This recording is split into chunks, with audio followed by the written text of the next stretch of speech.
I knew the words I should have said. I felt them rise and press against my teeth like something alive, something that wanted out, and I kept them there, trapped behind a closed mouth, because letting them out would have made them real. It would have turned a thought into an accusation, a doubt into disobedience, a private fear into a public problem that would have demanded an answer. There is a particular kind of silence that isn't peace.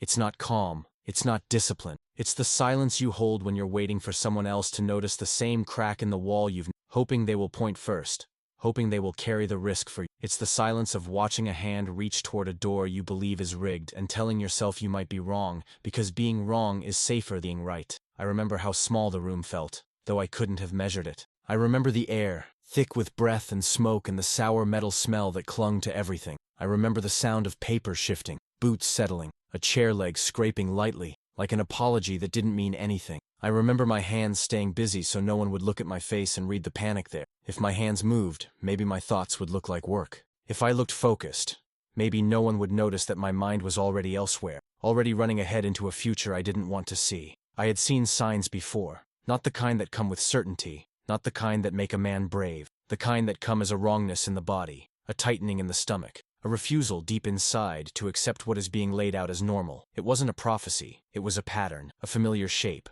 The way a sentence can sound wrong even if every word is spelled correctly. The most dangerous part was that nothing looked like danger. Nothing was shouting, nothing was broken. People were speaking in even tones, as if calmness could control what waited outside. Faces held that practiced steadiness. Men learn when fear is not allowed to show itself. And because everyone looked steady, the doubt in me felt like weakness, like a private defect. I tried to examine my own thoughts the way you examine a stain on your sleeve. Is it really there, or is it the light? Is it serious, or will it brush away? I told myself I was tired. I told myself I was overthinking. I told myself I didn't have the full picture, because that was always the easiest lie to lean on, that there was some larger view I wasn't permitted to have, and that the men who spoke with confidence possessed it. And still, the feeling stayed. That quiet certainty that something was being missed on purpose, because noticing it would slow things down, and slowing things down was treated like betrayal. It wasn't that anyone said that out loud. They didn't need to. The pressure lived in the pauses between voices,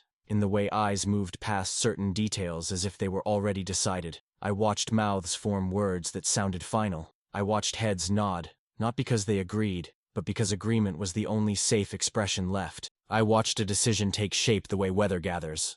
Silently, inevitably, while people continue with their small movements and pretend the sky is not changing. And all the while, my warning stayed inside me, growing heavier the longer I held it. It didn't feel noble. It didn't feel restrained. It felt cowardly, but cowardice didn't stop it. Cowardice fed it. The fear of being noticed.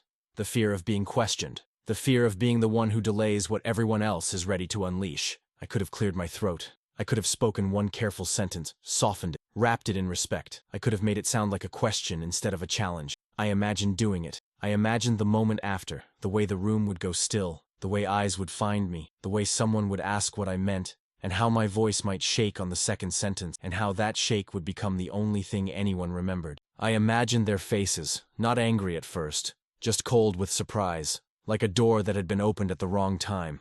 I imagined the quiet that would follow my words, and I realized that quiet would not be the same kind of quiet I was holding. This would be a quiet that demanded a verdict, so I held myself still. I kept my expression flat. I kept my gaze where it belonged. I listened as if listening was all I was meant to do. I knew what was coming. Not with certainty, but with enough dread to taste it. And when the moment arrived to let the warning leave my mouth, I swallowed it instead. I chose silence before anyone asked for my voice. The days followed a rhythm that left little room for hesitation. Orders arrived already shaped, already approved somewhere higher than any room I would ever enter. They moved downward through layers of authority like water through pipes, gaining pressure but never changing direction. By the time they reached us, they were no longer ideas.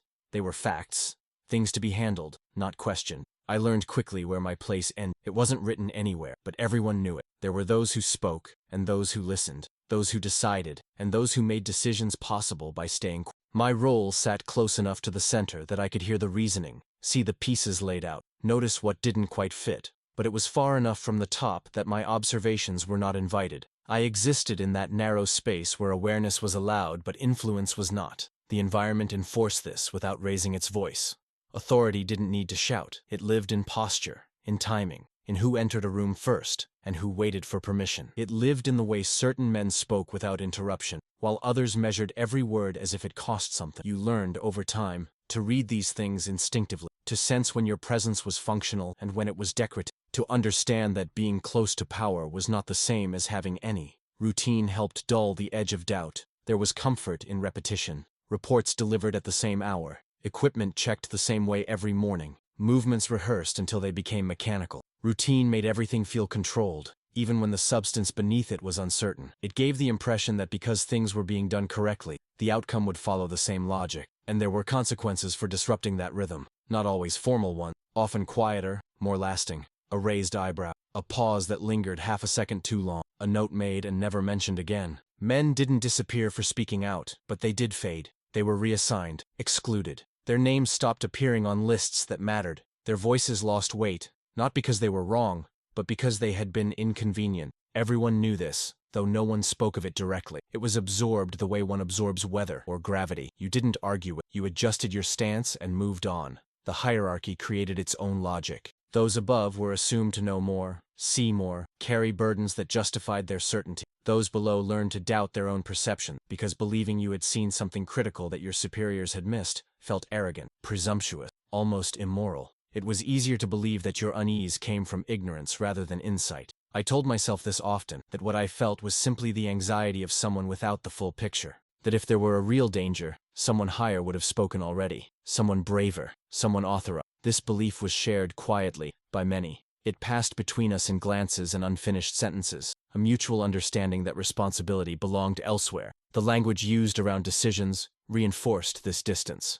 Words were chosen carefully, stripped of emotion. Risks were reframed as variable, losses discussed as margins. The human weight of things was softened. It fit neatly into sentences that sounded reasonable. You could agree with those sentences without ever confronting what they implied, and agreement was expected. Not enthusiastic agreement, not belief, just alignment, a nod, a yes.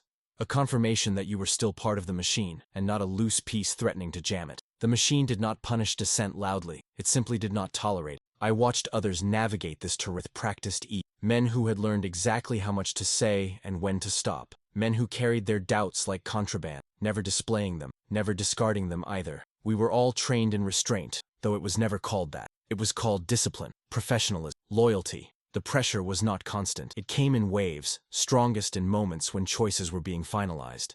When the air grew still and everyone waited for confirmation to move forward. In those moments, speaking felt like stepping into traffic. You could do it, but you had to accept that once you did, there would be no returning to the curb. I felt this most sharply when details were recited aloud, and I could feel that tightening, that internal resistance, not panic, recognition. The sense that a line had been drawn too cleanly through something that was not clean at all. That assumptions were being treated as certainties because certainties were easier to command. But the structure around me discouraged hesitation. Questions were allowed, but only of a certain type. Clarifications.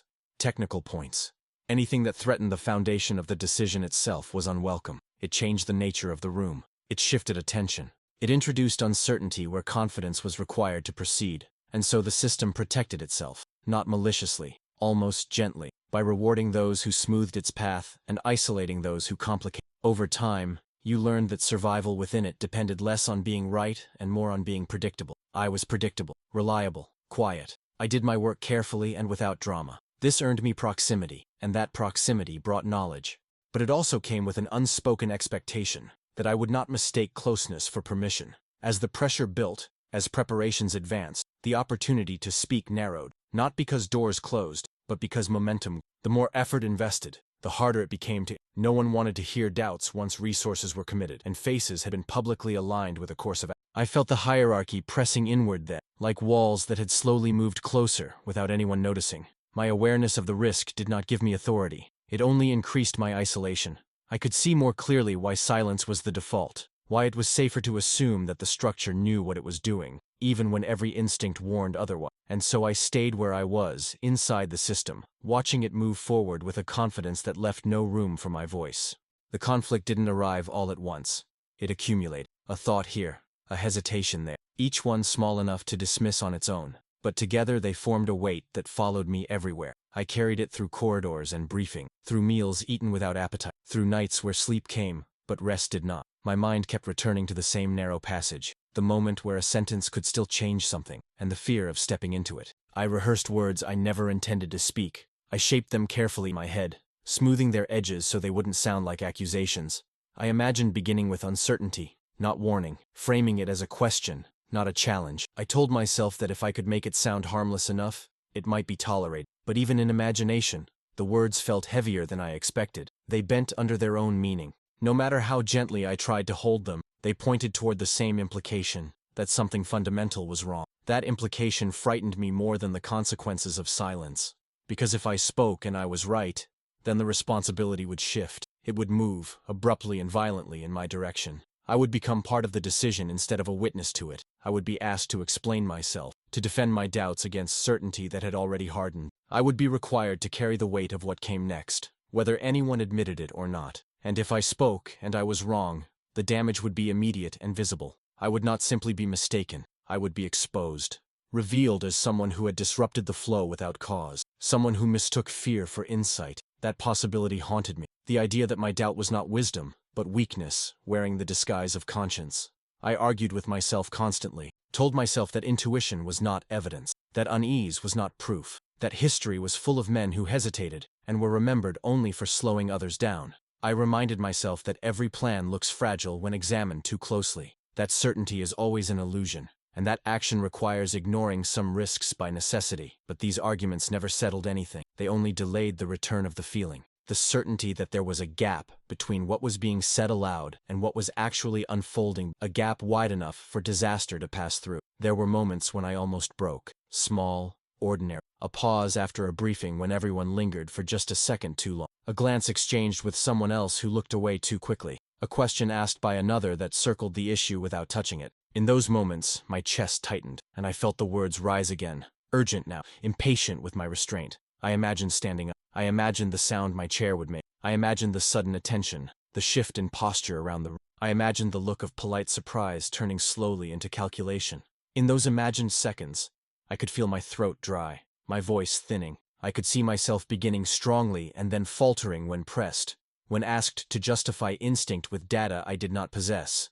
That was the most effective weapon against my conscience, the demand for certainty. I did not have it. I had patterns, impressions, an internal alarm that refused to quiet. But alarms without explanations are easily dismissed. I knew how the room would respond. They would ask for specifics, timeline, numbers. And when I hesitated, when I admitted that some of what I felt could not be neatly articulated, the authority would reassert itself, calm and unshaken. I told myself that silence was not the same as agreement, that by staying quiet, I was merely acknowledging my position, not endorsing the outcome. This distinction mattered to me more than it should have. It allowed me to believe I was preserving my integrity, even as I abandoned my responsibility. It allowed me to remain inside myself instead of stepping forward into conflict. Fear took many shapes. Fear of being wrong, fear of being right, fear of isolation, fear of becoming visible in a system designed to reward invisibility. Each fear argued against action in its own way, and together they formed a chorus that drowned out the quieter voice urging me to speak. That quieter voice did not accuse. It did not demand. It simply reminded me, again and again, that I was aware. That awareness, once acknowledged, could not be undone. I could not unknow what I sensed. I could only decide what to do with it. I watched others who seemed untroubled by this. Men who slept soundly, who spoke confidently, who accepted the direction of things without hesitation. I envied them, not because they were braver, but because they were simpler. Their certainty protected them from the kind of internal fracture that comes from holding two truths at once. As the moment approached when decisions would no longer be theoretical, my internal debate intensified. The space for doubt narrowed. Time itself felt like it was leaning forward, urging movement, and still I remained suspended, caught between the desire to warn and the instinct to survive intact. I told myself there would be another moment, a better opening, a clearer signal. I told myself that if things truly began to go wrong, then speaking would be unavoidable, justified by events themselves. This was my final rationalization, and I clung to it tightly, because as long as I believed that silence was temporary, I did not have to face the possibility that it was already permanent. The moment arrived without ceremony, no announcement, no sharp turn in the air. It came the way these things often do, disguised as routine, folded into the familiar structure of voices and gestures that suggested nothing extraordinary was happening. Yet I felt it immediately, a tightening that cut through every rationalization. This was it. The narrowing I had sensed for days had reached its end. The decision was spoken plainly, not loudly, not forcefully. It didn't need emphasis. It had already been accepted before it was voiced, shaped in earlier conversation, reinforced by nods and silences. When it was finally said aloud, it sounded less like a choice and more like a confirmation of something inevitable, a line drawn where everyone expected it to be. I remember the sound of the words more than their content, the steady cadence, the absence of hesitation, the way they settled into the room and were immediately absorbed, as if they had always belonged there. No one reacted visibly, no one flinched. Pens moved, pages turned, a few brief acknowledgments passed between those whose approval mattered, and just like that, the future shifted from possibility into direction. My body reacted before my mind did. A rush of heat up my neck, a pressure behind my eyes. My hands went still, as if they had been waiting for this confirmation to freeze. I felt suddenly detached from my own posture, aware of how I must look to anyone watching, composed, attentive, indistinguishable from the others. Inside, something strained against its limits. This was the point I had imagined so many times, the exact second when silence would become something else. Not neutrality, not caution, complicity. I knew it even as I sat there. I knew that whatever happened next would trace its origin back to this moment, to this unchallenged sentence hanging in the air. There was a pause afterward, brief but real, the kind of pause that exists to be filled if someone chooses to fill it. A space left open out of habit, or perhaps out of fairness. My chance. I felt it as clearly as if someone had turned toward me and I inhaled, not deeply, just enough to prepare my voice. My mouth opened slightly, then closed again. The words were there, arranged and ready, but they refused to move. They felt heavier now than they ever had in rehearsal. Saying them would have meant stepping out of alignment, breaking the smooth surface of agreement that the room depended on. In that suspended instant, everything narrowed. The room, the people, my thoughts. I was no longer considering abstract consequences or distant futures. I was confronting the immediate reality of being seen, of drawing attention to myself in a space where attention carried risk, of forcing others to acknowledge a doubt they were invested in ignoring. I thought of the faces around me, not as individuals, but as parts of a structure that would respond predictably to disruption. I thought of the questions that would follow, the demand for justification, the subtle shift in tone that would mark me as a problem to be managed. I thought of how quickly concern would turn into impatience if my warning failed to produce immediate clarity. And beneath all of that, I felt something simpler and more shameful. Fear. Not of punishment, exactly. Of exposure. Of standing alone in uncertainty while others remained sheltered by confidence. Fear of discovering, too late, that I did not possess the strength to withstand what my own words would unleash. The pause ended. Someone spoke, not to challenge the decision, but to move things forward. The space closed. Conversation resumed its flow, carrying the decision with it, embedding it deeper with each passing second. The machinery began to turn. I did not interrupt. I did not raise my hand. I did not clear my throat. I let the moment pass, telling myself that it was already too late, even as it was still unfolding. This lie came. It slid into place and eased the tension just enough for me to breathe again. As the discussion continued, I felt a strange numbness settle over me. Not relief, something duller. The sensation of having crossed an invisible boundary and realizing there was no way back. The warning I had held for so long did not disappear. It simply changed form. It became a weight, lodged somewhere deeper, where it could no longer be mistaken for a possibility. I watched others engage with the decision, refining detail, addressing logistics, treating it as settled fact. Their focus was forward-looking, practical. Mine turned in. I became acutely aware of my own stillness, of how carefully I maintained it. Any sudden movement felt dangerous now, as if it might betray the turmoil I was trying to suppress. I told myself that speaking now would be disruptive rather than helpful, that raising doubts after agreement had been reached would only create confusion. This reasoning had always been part of my defense, but now it hardened into justification. The moment for warning, I told myself, had passed, and because it had passed, I was absolved. The thought did not bring peace. It brought a hollow acceptance, a recognition that silence, once chosen, does not remain a single act. It becomes a condition, one that reshapes how you understand yourself. When the meeting ended, chairs scraped softly against the floor. Papers were gathered. Voices shifted into casual tones, as if something heavy had not just been set in motion. I stood when others stood. I moved when others moved. I nodded when required. No one looked at me differently. No one suspected that anything had been withheld. And that, more than anything, confirmed what I had done. The decision left the room intact. The structure remained unchallenged. The system continued as designed, and I walked out with the knowledge that the last chance to change its course had slipped by without a sound because I had let it. The consequences did not arrive all at once.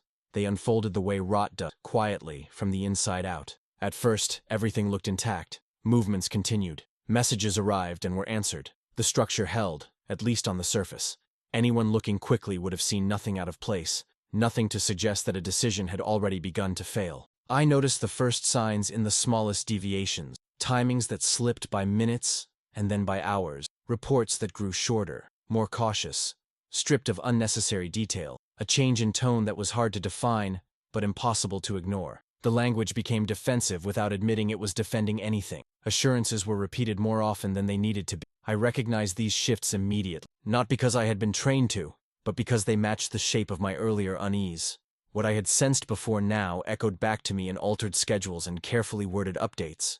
Each confirmation tightened something inside my chest, not with shock, with a grim familiarity. There was no moment when someone said it outright, no declaration that something had gone wrong. Instead, acknowledgement came sideways, in conversations that avoided direct reference, in adjustments made without explanation. The system adapted, as systems do, attempting to correct without admitting error. It moved resources. It revised expectations. It framed developments as temporary complications rather than consequences. I listened more closely than ever. Every fragment of information felt charged. I weighed each word, searching for the admission that would never come. And as I listened, I felt a growing distance between myself and everyone else. Not because they knew something I didn't, but because I knew something I had never said. The knowledge followed me everywhere. It sat beside me in silence.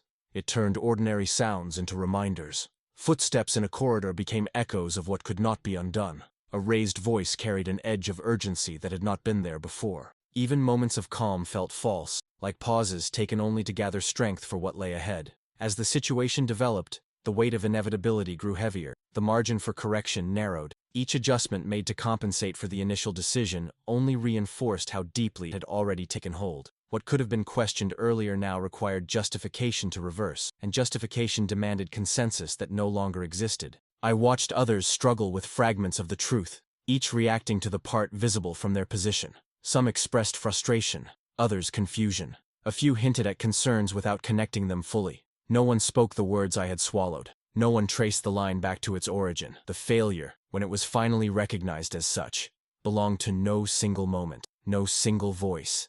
And yet, inside me, it was painfully specific. I could see exactly where it began. I could hear the sentence that had gone unchallenged. I could feel the pause where my voice should have entered and didn't. This clarity was isolating. It gave the unfolding events a personal gravity that no one else seemed to carry. There were times when I considered speaking even then, not to stop what was already beyond stopping, but to explain, to say that the signs had been visible, that the outcome had not been unforeseeable. But every time the thought surfaced, it collapsed under its own weight. Speaking now would not be a warning, it would be an accusation, and the only person it would truly indict was me, so I remained silent, not out of fear anymore, but out of resignation. The kind that settles in when action is no longer possible, and all that remains is observation. I watched the consequences spread outward, touching people who had trusted the structure to protect them from exactly this kind of failure. The cost revealed itself gradually, in exhausted faces, in messages sent later than they should have been, in decisions made under pressure that carried the strain of earlier mistakes.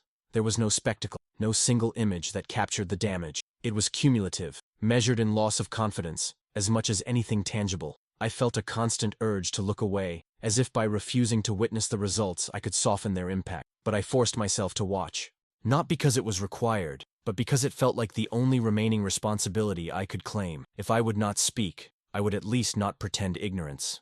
As time passed, the situation hardened into history. What had once been debated became accepted as fact. Explanations were offered that smoothed over sharp edges, that made the outcome sound less avoidable than it had been. These explanations circulated and settled, eventually replacing the raw uncertainty of the moment with something easier to carry. I absorbed them along with everyone else, though they rang hollow to me. I knew how much rested on that earlier silence. I knew that the distance between what happened and what could have been was not abstract. It was measured in a single breath I had taken and a sentence I had not released. The consequences did not end quickly. They lingered, reshaping routines, altering expectations, leaving traces long after attention moved elsewhere. And through all of it, I carried the quiet certainty that none of this had arrived as a surprise. It had arrived exactly as I had feared, step by measured step, while I stood by and let it happen. Time did not lessen the memory, it only rearranged it. The details that once felt immediate slowly lost their edges, but the core remained intact, preserved with a clarity that surprised me.